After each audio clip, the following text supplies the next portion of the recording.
Hari Om, welcome to IKSA, the Indian Knowledge Studies Academy. Our endeavor is to ignite the young minds and create and spread awareness about the basic fundamental concepts of the Sanatana Dharma through a comprehensive course module of 36 Chambers of Sanatan, where we have 36 main themes and then over 100 sub-themes or subtopics, comprehensively covering the basic fundamentals for a quick and simple learning of the youth and public. As an ongoing series of my talks on 36 Chambers of Sanatan, the current topic for our learning is the significance of number 18 in Sanatana Dharma. The number 18, Ashtadasha, holds profound importance in Sanatana Dharma and scriptures, symbolizing completion, cosmic order, and the path to liberation. I'm going to give you a brief note on 18 Puranas, 18 Shaktipithas, and 18 chapters of Mahabharata and Bhagavad Gita. So let us briefly understand the Puranas and the Shaktipithas. The 18 Puranas can be remembered with the help of a verse, namely the Madvayam Bhadvayam Chaiva Vratrayam Vachetushtayam Anapalinga Kuskani Puranani Pruthak Pruthak. This is in the Devi Bhagavata. This is very easy by remembering this particular verse. One can easily remember the total set of the 18 Puranas. Madvayam refers to the two Puranas, the names of which begin with Ma. They are Markandeya and Matsya Purana. But Bhadvayam refers to the two Puranas, the names of which begin with Bha. They are Bhagavata and Bhavishya. Vratrayam refers to the three Puranas, the names of which begin with Bra. They are Brahma, Brahmanda, Brahmavaivarta Puranas. Vachetushtayam refers to the four Puranas, the names of which begin with Va. They are Vishnu, Vamana, Vayu, and Varaha Purana. Anapalinga Kuskani refers to Agni Purana, A, Naradiya Purana, Na, Padma Purana, Pa, Linga Purana, Lim, and Garuda Purana, Ga, Kurma Purana, Ku, and Skanda Purana. These are the 18 Mahapuranas. The 18 Puranas, Ashtadasha Puranas, are a set of ancient scriptures composed by sage Vyasa to explain cosmology, history, ethics, and devotion in a way accessible to all. They are classified into three categories, each dedicated to a deity of the Trimurti, Brahma, Vishnu, and then Shiva, we may say that. The 18 Puranas and their classification. Madvayam, the two Puranas starting with Ma, Markandeya Purana, Matsya Purana. Bhadvayam, the two Puranas starting with Bha, Bhagavata Purana, Bhavishya Purana. Vratrayam, three Puranas starting with Brahma Purana, Brahmanda Purana, Brahma Vaivarta Purana. Vachetushtayam, four Puranas starting with Vishnu Purana, Vamana Purana, Vayu Purana, Varaha Purana. Anapalinga Kuskani. At the remaining 7 Puranas, Agni Purana, Naradi Purana, Padma Purana, Linga Purana, Garuda Purana, Kurma Purana, and Skanda Purana. This classification provides an easy to remember system for listing all the 18 Mahapuranas, an essential part of Hindu scriptural knowledge. Each Purana signify the glory and understanding various characters in each of the Puranas, the creation, the enlightened way of living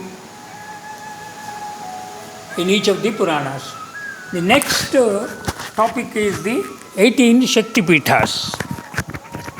The Ashtadasha Shaktipithas are revered sites in Hinduism associated with the goddess Shakti, each linked to a specific body part of the goddess Sati. There was a legend and a story about Sati's, that is Ma Parvati's father performs an yajna.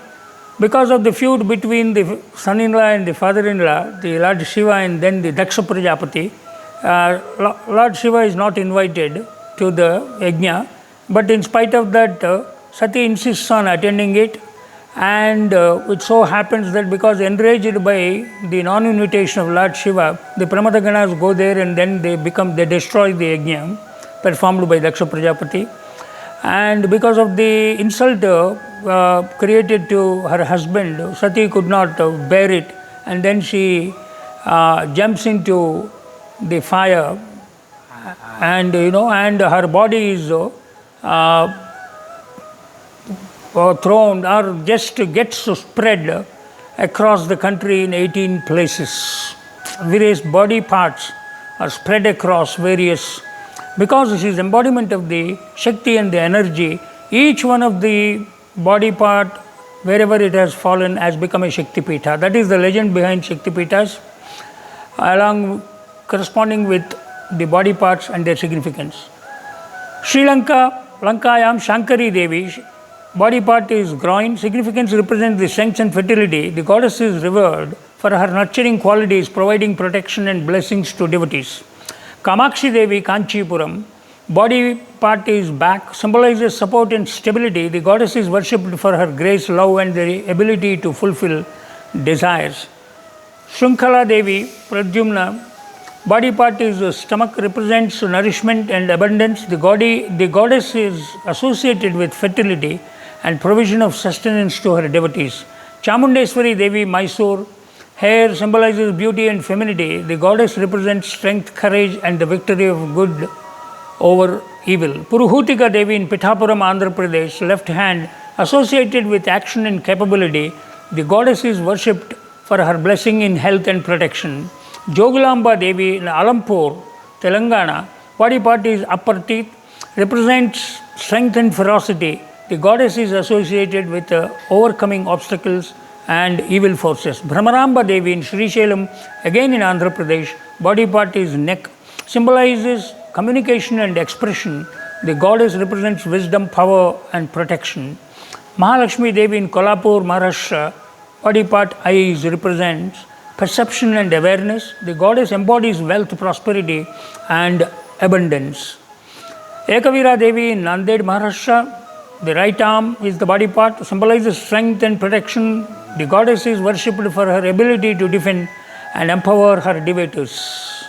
Mahakali Devi in Ujjain, Madhya Pradesh, upper lip represents transformation and destruction of evil. The goddess is known for her fierce and protective qualities. Biraja Devi or Girija Devi in Jaipur, Odisha, is navel, body part, symbolizes life and vitality. The goddess is associated with fertility and flow of energy. Manikyamba Devi in Draksharamam, again in Andhra Pradesh, left cheek represents beauty and grace.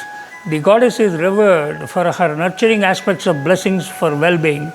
Kamarupa Devi or Kamakhya Devi in Guwahati, Assam, his body part is the vulva, represents feminine power and creativity. The goddess embodies the energy of creation and sustenance.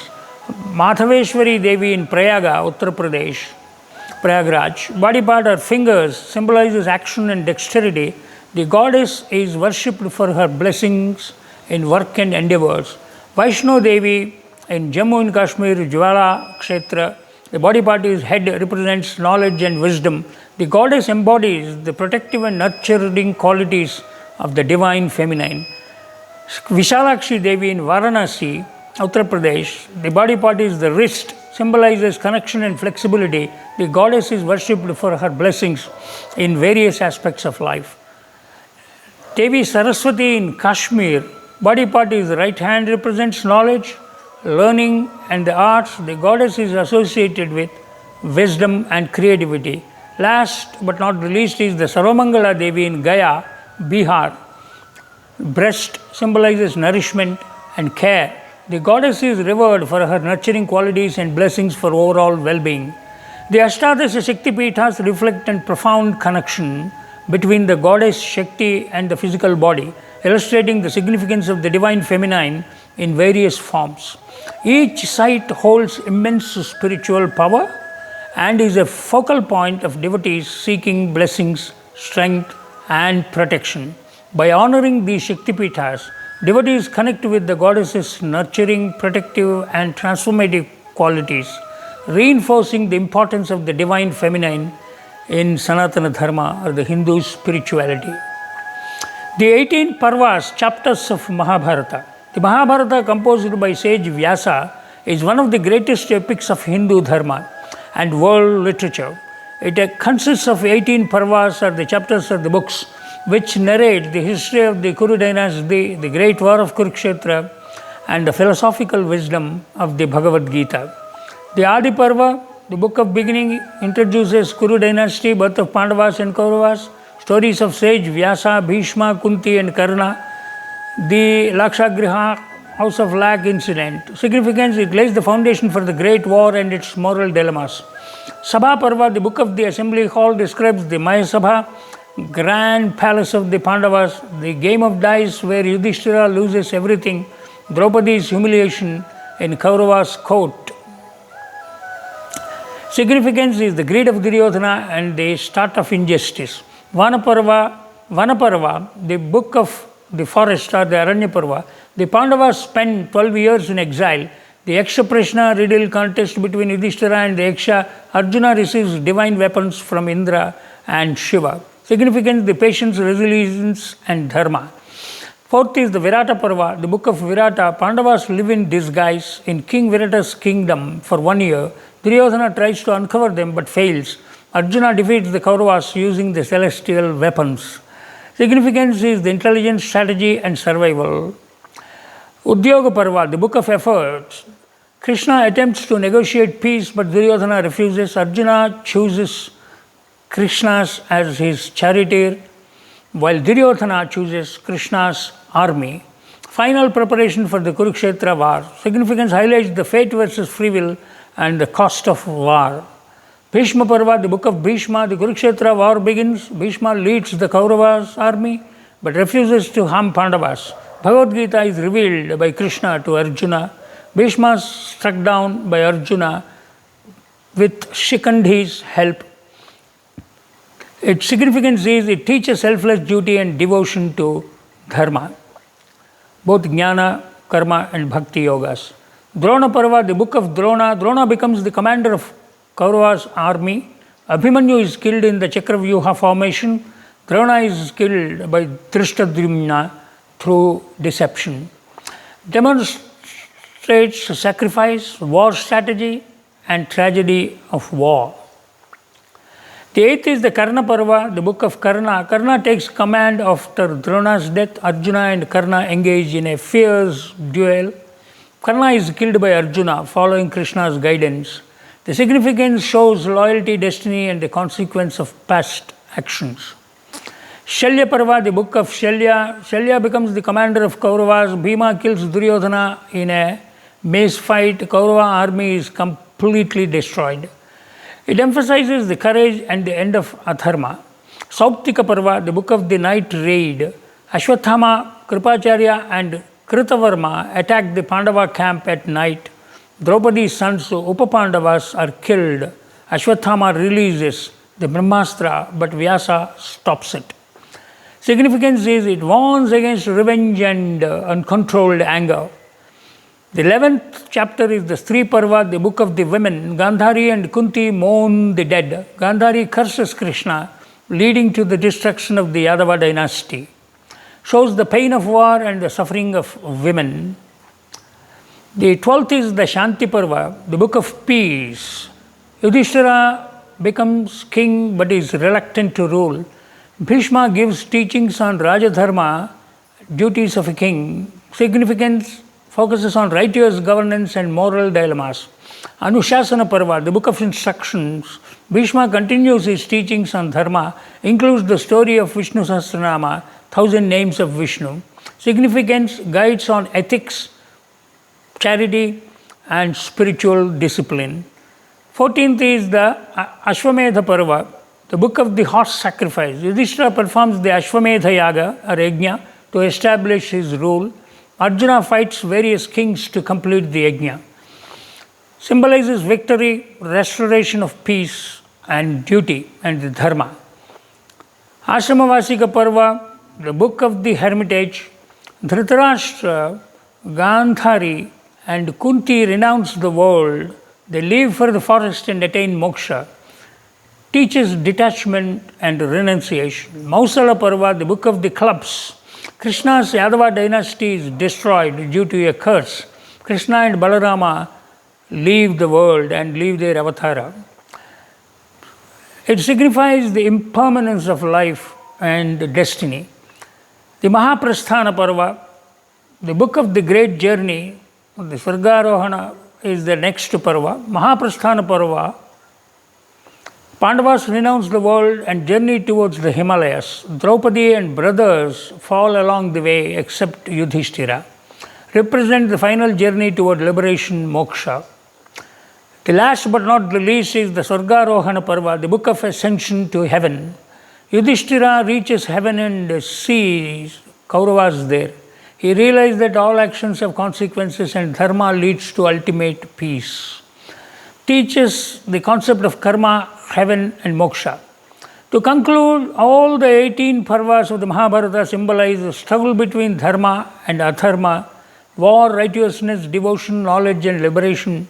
The Bhagavad Gita revealed in Bhishma Parva serves as a spiritual guide for all of humanity, not only the spiritual but as a practical manual for enlightened living for all the human beings.